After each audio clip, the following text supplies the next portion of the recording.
Season 1, Episode 22 of the Potomac RPG Podcast. If music be the food of love, play on.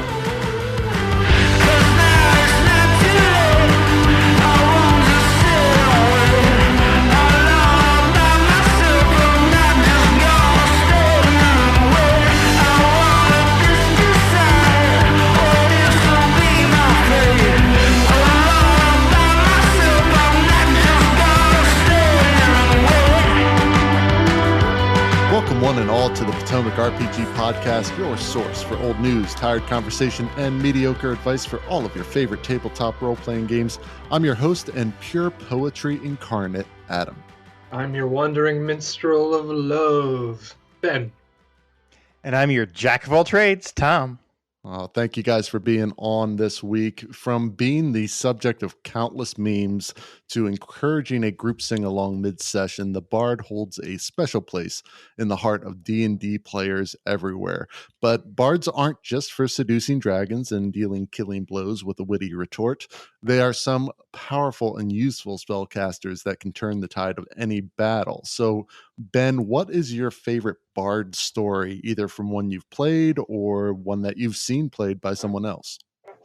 I am going to actually give you a Bard story that is not a D&D played, but Sweet. I think it's one of the most iconic bards, and that is Kvothe from the Name of the Wind series. Oh, yeah. Oh, I love that.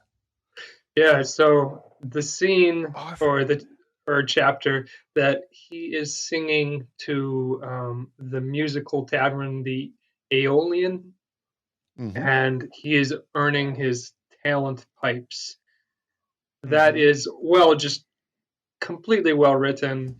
They build up the stress in there because he's got his last coin and he's using it to not purchase his next not pay his school dues, but paying to get onto the stage at this really exclusive tavern where all the big musical people in town are playing, and they've got patrons who will adopt a good musical artist and put them under their wing and pay their fees. And he gives this really difficult duet that he has the balls of not actually knowing if there's somebody in the audience there who will pick up the other side of the duet. And there's this competitor of his that's actually sitting there who in the audience, and he magics one of his strings to break, and he pulls it off, brings it back, music back, and then at the end, everybody is weeping in tears of tremendous sadness, and he of course wins his pipes. It's just a really iconic bard. This is somebody who brings the music and the emotion and can kind of magically affect everyone around them. Yeah, I mean that's such a great one and a great reference. It's been years since I've read it. That's Patrick Rothfuss, right? If I remember Yep. correctly. That's right. And great series. I think I read the first two books. The third one, I believe, is I don't know. Still waiting. Still waiting. Okay, Yep. so Yep. I'm not out of the loop. I just it just hasn't come out yet. But yeah, that's a great example. How about you, Tom? And any Bard stories, whether it's D&D or non D&D related? Well, following that showing is going to be difficult. Yeah, that was a really good reference because I remember that book too. It was really, really good. And that moment, you brought it all back to me in description too. For me as a bard, it was actually the kind of the conclusion or the culmination of Anthony's campaign with the bard that I played, Brooke, because there was a supposed to be like an antagonistic character in a jilted lover, lost boyfriend kind of thing. And at the very end, he didn't really play much of a role in the story. But at the very end, he was kind of brought in with the big bad, and the moment that she was able to just he tried a spell on her, it failed, and then I had the same spell and ended up taking him down with that and using the phrase "anything you can do, I can do better. I can do everything better than you." Was kind of that culmination moment, which was really really fitting for the character. Um, but bards in general, I guess for me is I'm extreme introvert, and being like out and about and being social or being the center of attention in a setting like D&D, I don't really like playing it that much unless there's a good reason to. But for some reason when playing bards, you just feel like you have to let everything go and just kind of go with the character, which is always a an exciting thing. Definitely. Well, I mean, I was actually going to cite Brooke myself, but when Ben started talking about books, it reminded me of the series that I'm working through again now, the Stormlight Archives, and I'm up to Oathbringer right now, which is the third book. But a character within the first two books is a character named Wit, and he is like the king's jester, if you will, and there's many scenes in there where the Wit is able to play and sing a song, and it forms pictures in the minds of the people listening as if they're there, as if they're experiencing things, all the emotion and the Mhm. way that Brandon Sanderson describes these scenes is perfect. And I don't know if Wit is considered truly a bard, but I sure was getting some bard vibes from it, and it's just an amazing character within that book. And that's probably my what I would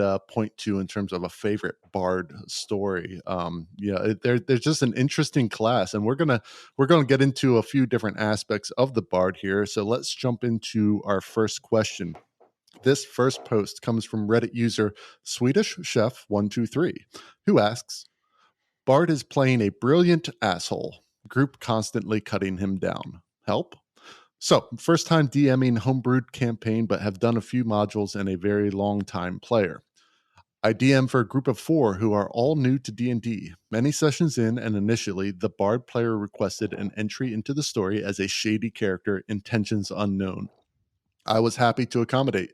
Group adopts him, but doesn't trust him. He immediately dives in, pulls all kinds of very well role-played hijinks, immediately elevates the group's plays, character involvement, role playing, and literally every aspect of the game. Good dude, good player. Several sessions in, and the group is solid, and the reasons behind the shadiness have been resolved. Problem: the players do nothing but rag on him every single time he tries to do a thing. The entire group rolls their eyes and are extremely quick to pull the rug out from under him. He is acting perfectly in character. He left the last gaming session visibly frustrated. I've mentioned outside of the last 2 gaming sessions specifically that he is playing his character well, and the group should open their eyes a bit and quit cock blocking him at every attempt. It's not working. Help? Okay, Tom. So this touches on a significant aspect of the bard class, their tendency towards drama. What do you think of the situation that Swedish Chef is describing here? So reading through this, I'm coming through a bit of a juxtaposition with the description, because it's not initially you said, it elevates the group's play, character involvement, all of these positives that make it sound like, the trouble or the drama that the character and the player are causing are all good things. But then it flips to say that the players rag on him. So I'm not sure where the disjoint is on that. Because if they're, you know, and maybe it's just kind of an inside joke, like, but it's being taken too far. That they're From what I'm gathering here, it almost seems like yeah, things are better, a lot more involved, but the stuff that the bard is doing, it sounds like it's causing disruptions. Not necessarily in bad ways, but it's causing disruptions. Things are happening because of choices that this bard is making, and they're playing that bard very well and in character, but from what it sounds like, it's causing some chaos within things, or like almost like a "here we go again" kind of situation. That's the vibe I'm getting. I don't know if you're getting that, Tom. Yeah, well, that as well, and it's there's a fine line between I'm being true to my character and it's what my character would do. Yeah. And there might be a case of pick your battles. Like if there couldn't be too much of a good thing. Like if the player is always, putting drama into every situation, it can get old.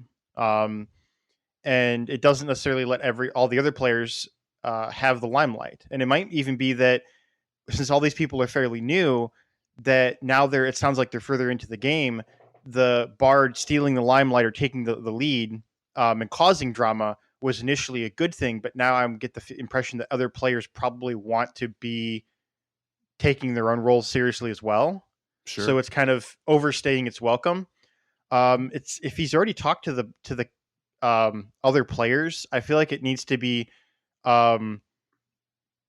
I feel like another open discussion needs to happen of, what do you want? Is it actually causing problems, or are you guys ragging on him out of fun, but it's being taken too far? Yeah, like, it's kind of consistent. Yeah, that makes sense. Well, Ben, what do you take away from this problem? I agree with all of Tom's points. Maybe this character could kind of put the ball in the other player's courts a little bit more, set up situations where they have to role play in their character a little bit more fully. And I mean, not just take the spotlight on the bard, and I don't know. So Yeah. this reminds me a little bit of a character from Critical Role, Scanlan, who is the bard that is he's irreverent. He's a trickster, and he really likes like practical jokes and that type of thing. If this bard character can, set up some practical jokes, or put people into situations where role playing is kind of required, then if the drama could somehow involve the other players more, I think that they would have a better time. Yeah, and just looking at this, I think to myself about how I've reacted to bards, especially those who are kind of bringing stuff like that drama. And I read the question again, and he specifically says, dives in, pulls all kinds of very role played hijinks. I have a problem with the word hijinks because that sounds like some creating a problem just to create a problem, or creating a situation just to create a situation.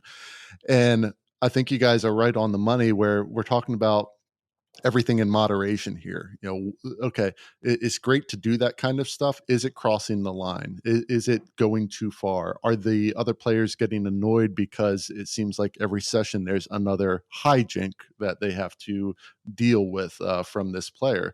So, like most things, communication. But for this bard player, another thing to think of is, as a bard, you're an entertainer, and every entertainer knows leave them wanting more. You don't want to overstay things. You want them to be excited whenever you decide to do something interesting, or cause that drama. And if they're not feeling their excitement, you need to pull back. You need to recognize that you shouldn't be in the spotlight all the time. Now, we're making a lot of assumptions from this question, but honestly, I think you guys are right on the money. It sounds like a matter of pulling other people in, and some better communication, and do a double check to make sure that, like Tom said, are they poking fun at this guy and he's getting upset about it, or is it something else, just to make sure that everyone's comfortable at the table. When a player is leaving a gaming session like visibly frustrated, that's not a good thing, and that has to be dealt with quickly, and openly with the whole group. So yeah, good luck out there, Swedish Chef. Hopefully things work out. It sounds like you got a great player. It's just a matter of finding how they fit into the rest of the group. I've never And the sound of Ralphie the News Goblin can mean only one thing. It is time for Potomac RPG News.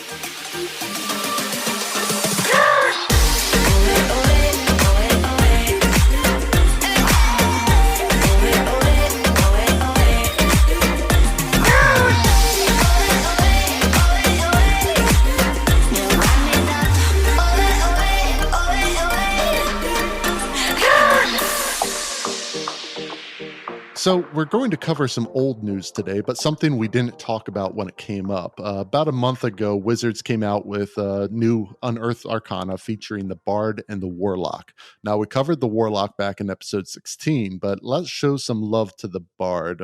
Ben, looking back on this UA, what do you think of the addition of the College of Spirits subclass for the Bard? Yeah, this is an interesting subclass. It's got a kind of a fortune teller or kind of a spirit talker type vibe to it. I'm just going to read the little description very quickly. Stories of the past are powerful. They hold lessons of history, philosophy, and magic. Bards of the College of Spirits seek the stories of those from beyond the material plane. Using gaming sets, and they later say things like a talking board or a terracotta deck or a crystal ball. They reach out to hear their stories, but the bards have no control over what they find. Um, yeah, I like it. So they've got a couple level 3 abilities that are really interesting. One, they get the guidance cantrip, and they can use it with a range of 60 feet, which is probably it's in the top 5 best cantrips of the game. So that's Absolutely. pretty awesome, and you get a little range bump to it. Spiritual focus. This is not. I mean, this isn't straight up a big power boost. So you basically get to use that crystal ball, your talking board, your Taroka deck, or a skull, a candle as your spell casting focus. And then in level 6, you actually get the power bump to it, which is you get to roll a d6 anytime you use a spell that damages or restores hit points, and then you get to add that d6 to the damage or the hit points, which is a straight up buff. That's great. Yep. But the coolest feature of this class is Tales from Beyond. They've got a D12 table, so you use your spiritual focus, and as a bonus action, until you take a rest, you can use your bardic inspiration, and you receive a tale from beyond. And there's 12 different tales. For instance, number 1 is the Tale of the Beast. You recite the tale of a clever enemy. For 1 minute, the target has advantage on wisdom perception checks and advantage on attack rolls against a creature if another enemy is within 5 feet of it, and that enemy is not incapacitated. So it takes an action to do this, but all 12 of these are things that you can do in combat and have really interesting and different things. And if you're the type of bard that wants to role play these out, you could actually tell that little tale. I mean, Yeah. 6 seconds is not a long time to tell a tale, but I think most DMs would say, okay, go ahead. If you've got a cool tale, that's fun. If that's the type of creative stuff you want to bring to the table, and if you're not, you don't want to do that, then just say, I'm telling the tale of the clever fox who catches the hare, something like that. And Perfect. it's fun, and it keeps this class. It kind of gives those little tidbits that keep this class interesting and give you little bits to RP off of, which I really like. Yeah. Well, what about you, Tom? I'm struggling with this one because I don't Uh-oh. hate it, but I feel like it takes it's. That's always a good way to start off. I don't hate it. Well, I don't hate it, but it's a struggle for me because there are a lot of elements, especially with Ben you're describing, like bards are not specifically, oh, I am the person with the frilled collar and the lute. You're an entertainer of multiple aspects. Are you a sword swallower? Are you a gymnast? Are you a fortune teller? It's all about presenting ideas and presenting stories through a medium, and in this case, a literal medium. Um, you and I like that aspect, but I feel like some of the aspects of the flavor, and this is the part that I'm fuzzy on. Some of the aspects of the flavor deal a little bit further into the more mystical. So I feel like this doesn't 100% feel like a bard subclass to me.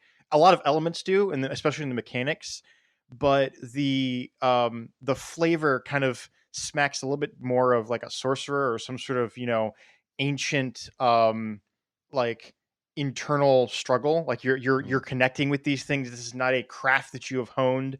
This is a um and it's not even necessarily innate talent. It's more of a uncontrolled ability. You don't control the stories, they come to you. You are a tool, an instrument, which maybe that's a play on the bard aspect, but you are of the will of like all these other stories.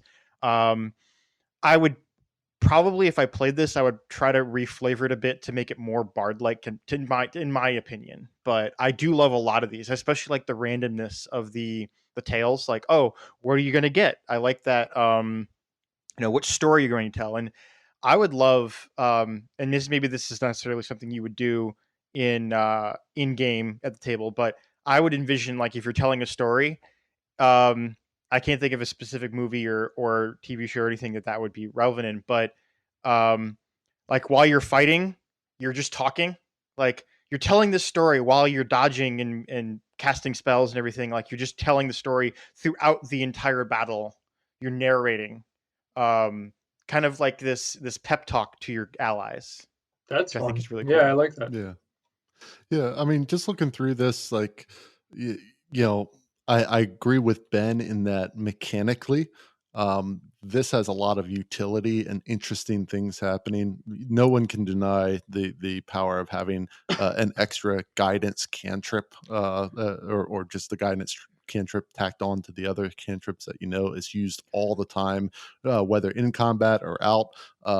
Specifically out whenever you're trying to get something done. That guidance just is always thrown out there. The thing too. Yeah. Sorry to interrupt. No, go ahead. The thing too is guidance is normally a touch cantrip. Mm-hmm. This basically follows very much along the lines of spare the dying for the grave cleric. Like you're taking a cantrip that's used, it's useful in certain situations, but there are very many times where it's a struggle because the limitations of it. And this basically bypasses the main limitation of going from, it has to be a touch spell. Oh, I can't guide you because you're climbing 45 feet up, trying to make that check.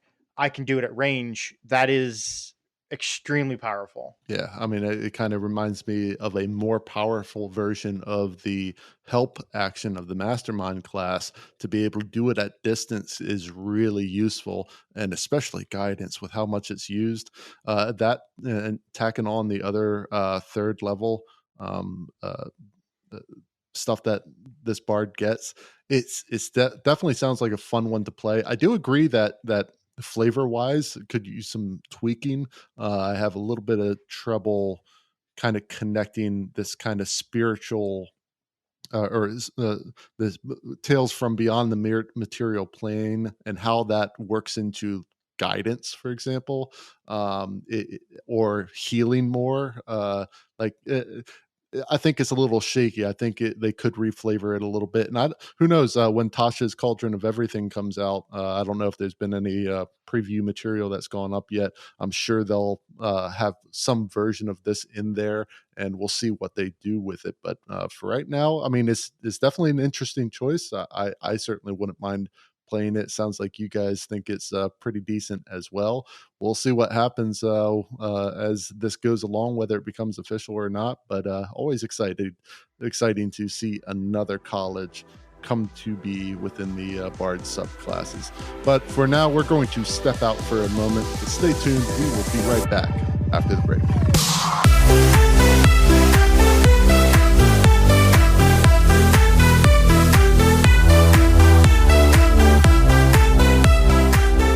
As any tabletop role player would know, coffee is an essential commodity for those 4-hour sessions we all go through. And a great place to get that coffee is foundfamiliar.com. Found Familiar is a couple of people with a passion for coffee creation and D&D, and they've teamed up with favorite artists from all around the world to bring specialty grade coffee that celebrates the creativity sparked by Dungeons & Dragons and other TTRPGs. Use the coupon code Potomac RPG, all one word, at checkout for 10% discount on your purchase. That's at foundfamiliar.com. And with that, let's get back to the show.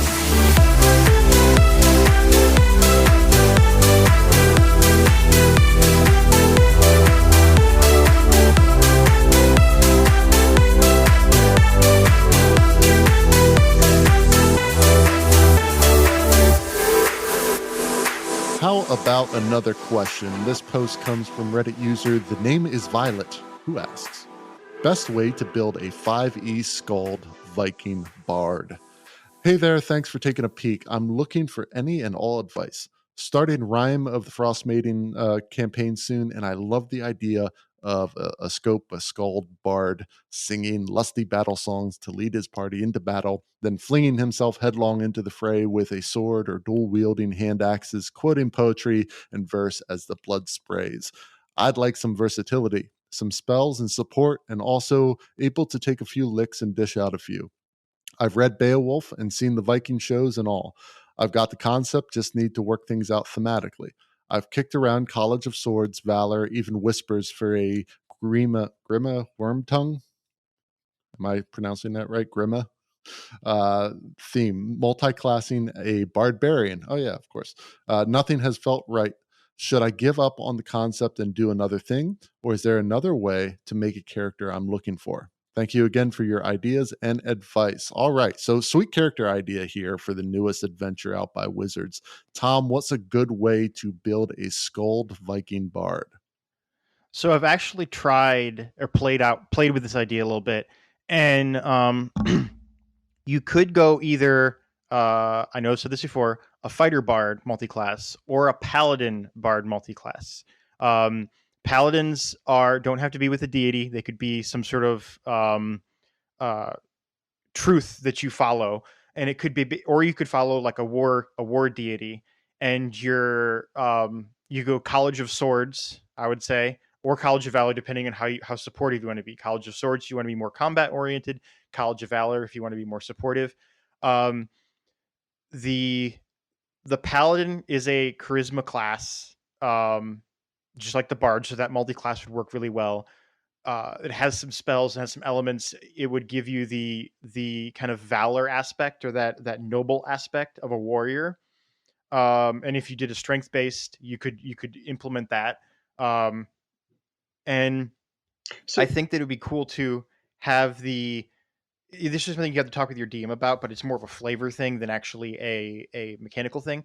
But if you're doing like a Viking or something, doing like a warhammer or an axe with a shield, and your instrument would be beating your shield in those war cries, the intimidating kind of stances they would do, and beating and yelling and chanting to inspire their comrades and also intimidate their enemies. So I think going along those lines, and the paladin gives you some elements. You could do Oath of Conquest, which not many people do because it's kind of, conquest is kind of that lines of, you're taking from other people because you're conquering something, but elements of that could really play into the flavor of a Viking kind of, pillaging mentality.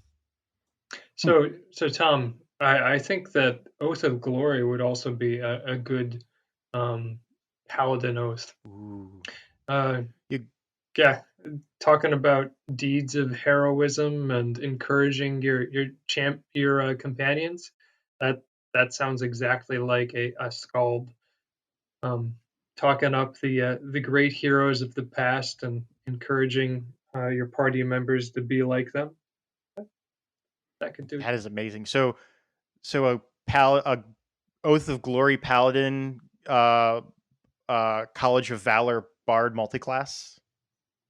That would be Double down. pretty interesting. Sounds good to me. I want to make it now. I want to make it now. It does sound, and going through the different colleges here, it's hard to find one that fits specifically like that would fit really well with a Viking kind of character. So I think you guys are on the right track in terms of mixing in a multi-class of some kind. I don't know if the specific subclasses themselves are going to get you where you want to go. Is that kind of what you guys are feeling? I actually have a suggestion here. So the College of Glamour is based off of the Feywild and that mixture of awe and fear that is pervasive in the Fey. And if your DM is okay with it, I think you could reflavor the College of Glamour class as the mixture of awe and fear that Viking skalds try to invoke in the people that they're performing for. It's got. That's a really good idea. Like I'm just reading through it again just to see it. I I missed it on my read through. That does fit pretty well, especially if you reflavor like that. That's cool. Yeah, they've got the mantle of inspiration. You grant yourself a wondrous appearance. Now that works for a Viking. You're a big dude who or lady who is kind of got the big horns, and if you're beating on your shield and your medium armor, then that's pretty wondrous and frightening in appearance. It's yeah, Yeah. you could try that. But good ideas, both of you. So hopefully name is Violet. Hopefully that might kind of give you an idea of some different routes that you might try and kick around and see if it might work for you. So hopefully that helps. And we'd love to hear what you ended up going with, to hear how you ended up building this Skald bard, so that we can see what you came up with. So we're going to get into another segment here with the new subclass in this latest UA, which I'm sure some will become official in Tasha's, and the number of official subclasses. There's always the question of which one is best. So let's take a look at our favorite bard subclasses in our segment. Pick is in. Here we go now.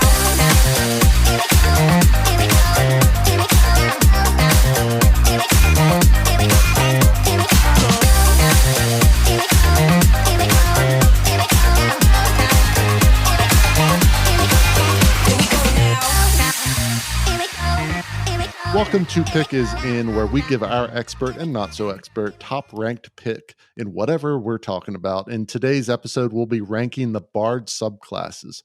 So here's how it'll work. We'll each give our top pick for a bard subclass. Then we'll viciously defend our pick against each other, and our listeners will have the chance to vote on our Twitter poll which person they think had the best pick, or at least the best argument for it. So you two ready? Ready. All right. Let's do it. Let's get into it. So, looking over the list of all the different subclasses here, Tom, I'm going to turn to you first on this one. What is your top bard subclass? I'm kind of stuck between the College of Swords and the College of Valor because they're both very, very similar. To be a true bard, though, I would say College of Valor is the one I would go with. And why is that? So it kind of, like we just talked about with the Skald question, they're like bards, at least like when I think of a bard, I think of, like the warrior poets aspect. They had the oral history. They were warriors and entertainers, but also they inspired other people. All elements of the bard, and that's what the College of Valor does. It talks about heroes of old. It talks about inspiring in combat. They also have some combat prowess of their own. College of Swords does, do some of that, but it kind of focuses more on the martial and less on the bard and inspiration aspects. The fact that you can help with battle magic, you get the extra attack. You can you still gain that proficiency with the armor and shields, martial weapons, stuff like that. But you can do the combat inspiration as well. You can see here. Read this. You can use reaction to roll bardic inspiration die. Add the number rolled to a creature's AC to aid with an attack. So you can kind of after the fact as your reaction, as opposed to, oh, here's your inspiration ahead of time. Do they use it or not? You can react and aid somebody with that. Absolutely. All right. Well, that's a great choice. Ben, we're going to turn it over to you next. What is your top pick for subclass? Well, I have to agree with Tom. College of Valor is the top one for all the reasons that he said. It's just a fun class to play, especially if you're in a combat heavy, which, face it, most D&D groups have a combat heavy role playing experience. It's just a lot of fun to break out those weapons and mix in some witty lines and some socialization when you're off the battlefield. So I am, just to keep it interesting, I'm going to put in a couple good words for the College of Lore, which I think is on the other side of bardic, the bardic range. Because this is more of a scholarly or just bringing in little bits and pieces of stories and knowledge and kind of learning just from the world as a way of life, and then sharing all of that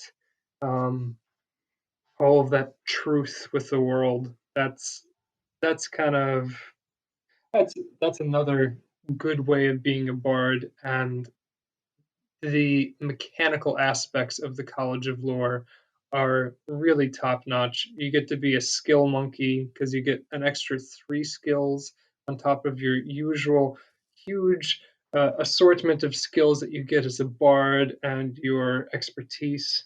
And then you get cunning word ability where you can debuff as what is it, a bonus action? Yes. And then you get the additional magic secrets where you get to pull really powerful spells from other classes and essentially get them earlier than a wizard would be getting those spells. So yeah. Very well.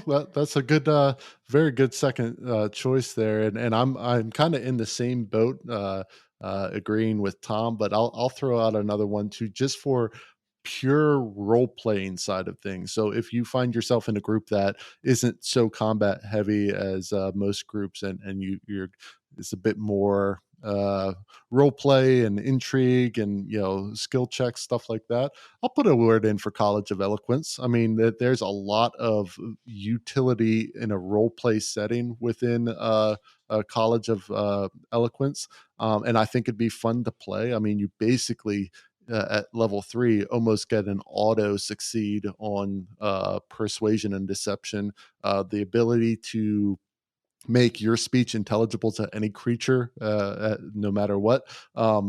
That's that can be really amazing in an RP setting.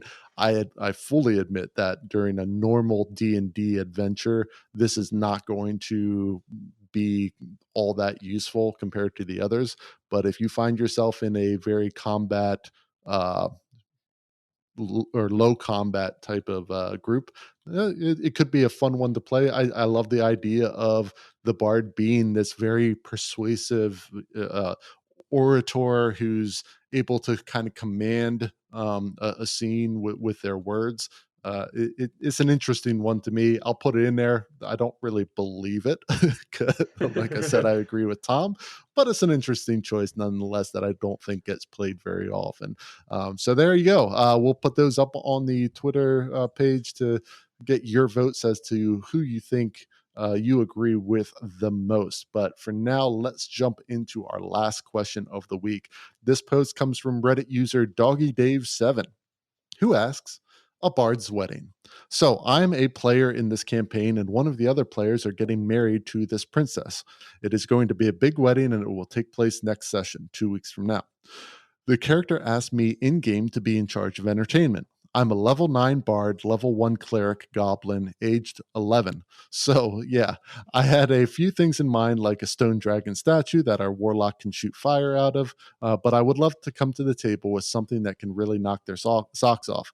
If you have any ideas of if your characters have done something similar, please let me know. So, a wedding session is a little different than a few episodes back with the guys from Pod of Many Things, which was a real life wedding. This is in-game wedding, and we got to come up with something that's really going to shine. So, Ben, how's Doggy Dave going to make this in-game wedding something to remember? Okay, Doggy Dave, I got 2 ideas for you. First, are you going to be giving the best man speech? Because if you are, this is somewhere where your personality and your bard's personality, and I'm assuming because you've got a level 9 bard that is also a goblin cleric, you have a huge personality in game. So you can channel all of that into your speech. You know what?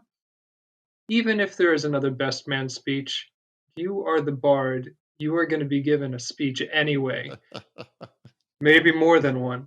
So whether they want it or not. Yeah. So talk up the player, talk up the wife to be or husband to be, and do a little roasting too. Tell that story that everybody just comes to their mind every time you think about this player, or the story that everybody wants to forget. That's just as good too. Have fun with it, and I mean that's the cool stuff at the table, is kind of RPing, getting everybody to kind of wax nostalgic on some of your past experiences in your group. So that's absolutely that's a great idea. I love it. And number 2, you need to pull some strings. You are a goblin. You need to get a goblin group of entertainers, preferably acrobatics, juggling, and you need to give them some like fire breathing potions or something just to liven it up. Maybe find some goblins that know minor illusion or druidic cantrips to make flower arrangements and boutonnieres and such. But you need to have goblin entertainers of some sort. I agree completely, Ben. Fantastic recommendations. All right, Tom, you got a lot to beat here. What do you got? I'm just enthralled with Ben's description. I know, right? Like I'm loving this. Like, and you could even inspire the goblins to do, whatever task they have. You could inspire them to make it go well. I would say again, bards are full casters, so incorporating again exactly what Ben said, I think is a beautiful thing. It's about the people. It's about the I don't want to say human because there are other races in D&D, but it is about the life in the game, the interactions in the game beyond just, Dungeons and Dragons. It is the experiences and the friends you've made along the way. But I joke about that, but it is true. And I think that's one of the major components of this game, and I think incorporating that, and if you wanted to go with the flair, there are a lot of spells you could incorporate that with. You could do polymorph. You could even change it to an animal to come in, make your grand entrance. You could dimension door in. There are lots of, even something as down to prestidigitation. I have played up to a level from level 1 to level 10 bard, and prestidigitation is something that I incorporated the entire campaign because it is so wonderful. And you can, it by itself, these tools they're useful, but they're not the end all be all. It's that extra element of this adds that flair to that, human element. Yeah. No, absolutely. And it got me thinking along the lines of, okay, how do you make this? Because one thing you probably want to make sure that you do is recognize that, yes, you're the bard and the DM asked you to do this, or the people getting married asked you to do this. But the more you can incorporate the rest of the group, the better that this is going to go. So I love the idea of the illusion route, lots of different things that you can do, whatever showiness you want to make it. But I think the more you can pull from your group members in order to accomplish this, the better. If you can maybe make illusory scenes of the betrothed, like past things that happened, reenactments of battles or events that occurred previously, something that shines that spotlight on the rest of the group and those relationships within it, I think is going to have the biggest impact. I'm just thinking of myself at a table. If I'm sitting there and this person is describing what's going on, that's all well and good, and I'm going to be interested and it'll be cool. But if that person incorporates things that I've done or has me involved in some way in executing this, I think it's going to make it that much more impactful. So that would be my recommendation. I love, Ben's description of things to do, and I think that's great. If you can incorporate the rest of the group in succeeding in that or building that, I think that's going to go a really long way to creating a memorable moment for the entire group. So it sounds like a great idea. I love the sound of your group. This sounds like an amazing campaign that you guys are in. Doggy Dave, best of luck in the upcoming wedding. We would love to hear what you end up going with and how things progressed. So good luck out there. But for us, that's going to do it for us this week. Remember, if you want to send in your questions or anything you find on the internet, you can send them to questions@potomacripg.com. If you'd like to support the Potomac RPG podcast, you can find us on coffee.com/Potomac RPG. And lastly, you can follow us at Potomac RPG on Twitter, Instagram, and YouTube. Thanks for being on today, Ben and Tob. Awesome to talk about bards. Finally, is such a cool class to get into. So I really appreciate it. Thank you to the rest of the Potomac RPG crew, and of course, all of our listeners out there. So for the Potomac RPG podcast, I'm Adam. I'm Ben. And I'm Tom. Till next time, keep those dice rolling, keep those stories coming, and never stop playing. Stop playing.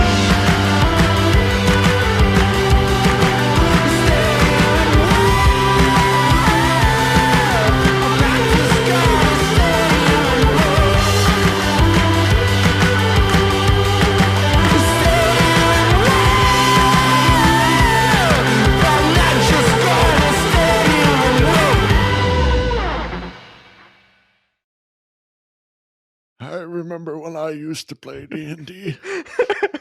It was warm back then. We had Thaco.